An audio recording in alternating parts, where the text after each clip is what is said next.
वरिष्ठ भाजपा नेता एवं पूर्व केंद्रीय कैबिनेट मंत्री मुख्तार अब्बास नकवी ने आज यहां कहा कि कंट्री मजबूत मोदी सरकार के संकल्प से भरपूर है। कांग्रेस मजबूर मोदी सरकार के सपने से चूर है। शंकरपुर स्थित अपने आवास पर कार्यकर्ताओं को संबोधित करते हुए नकवी ने कहा कि आज़ादी के बाद पहली बार कोई गैर कांग्रेस सरकार नरेंद्र मोदी के नेतृत्व में सुशासन, स्थायित्व के कीर्तिमान और राष्ट्रीय सम्मान सुरक्षा को सुनिश्चित करते अपने 2 सफल कार्यकाल पूरे कर तीसरे की तरफ बढ़ चुकी है। नकवी ने कहा कि 2014 से पहले आतंकवाद का बेखौफ माहौल से देश चिंतित रहता था। हर 15 दिन में देश का कोई न कोई हिस्सा आतंकी धमाकों से बेगुनाहों की मौत का साक्षी न रहा हो। नरेंद्र मोदी का आतंकवाद पर जीरो टॉलरेंस संकल्प ने आतंक को उसके आकाओं की कमर तोड़ दी। नकवी ने कहा कि यही सुरक्षा, समृद्धि, सुशासन का मजबूत माहौल कांग्रेस और उसके कुछ साथियों की बेचैनी और बौखलाहट का कारण है, जो हमेशा परिवार या प्रतिनियुक्ति वाली मोदी सरकार की सामंती सोच और सुरूर में चकनाचूर रहे हैं। सर, अखिलेश यादव जी ने कहा है कि कांग्रेस हमारे साथ धोखा कर रही है। देखो, ये शादी की शहनाई से पहले विदाई का शोर सुनाई पड़ रहा है। अब शादी की शहनाई से पहले अगर विदाई का शोर सुनाई पड़े तो जब रात है इतनी मतवाली तो सुबह का आलम क्या होगा। जब इनका आगाज़ इतना दर्दनाक और धोखेधड़ी वाला है तो अंजाम क्या होगा। क्योंकि कांग्रेस पार्टी की जो फितरत है, जो हिस्ट्री है, वो धोखा, धूर्तता का जो है वो एक पुराना इतिहास रहा है। और कांग्रेस पार्टी जो है वो ठगों की ठठेरी बाजार बनी हुई है।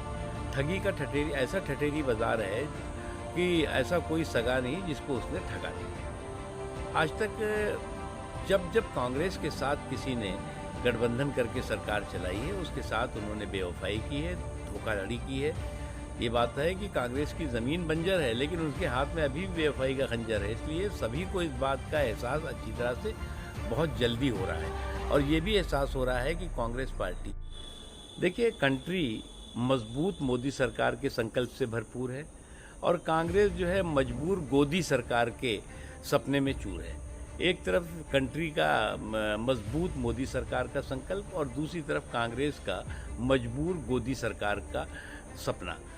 आज जो है वो देश में जिस तरह से एक तरफ नरेंद्र मोदी जी की धाक को धूमिल करने की धुन लगी हुई है और वहीं दूसरी तरफ देश के धमक को धूल धूसित करने का क्या षड्यंत्र चल रहा है। चाहे मोदी जी के धाक को धूमिल करने की धुन हो और चाहे देश की धमक को धूमिल करने की धूर्ततापूर्ण धुन हो, ये सारी की सारी इन लोगों को धूल धूसित करेगी जो लोग इस सनक में और इस साजिश में लगे हुए हैं। आज देश जो है वो एक बहुत ऐसे माहौल के साथ महसूस कर रहा है। आज से पहले 2014 से पहले आपने देखा होगा कोई ऐसा दिन नहीं होता था जब, या कोई ऐसा हफ्ता नहीं होता था जब आतंकवादी देश के किसी न किसी हिस्से में बेगुनाहों का कत्लेआम न कर रहे होते थे, खून खराबा नहीं कर रहे होते थे।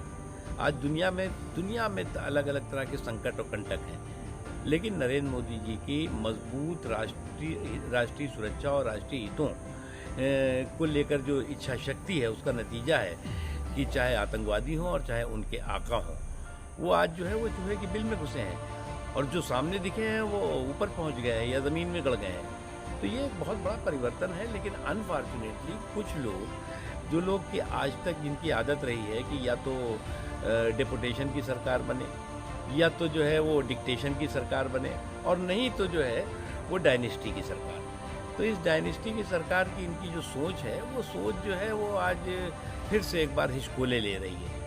लेकिन इनको इस बात का भी अच्छी तरह से एहसास है कि 24 के चुनावी चौपाल पे भी इनके सपने जो है वो चकनाचूर होंगे और ये चारों खाने चित होंगे।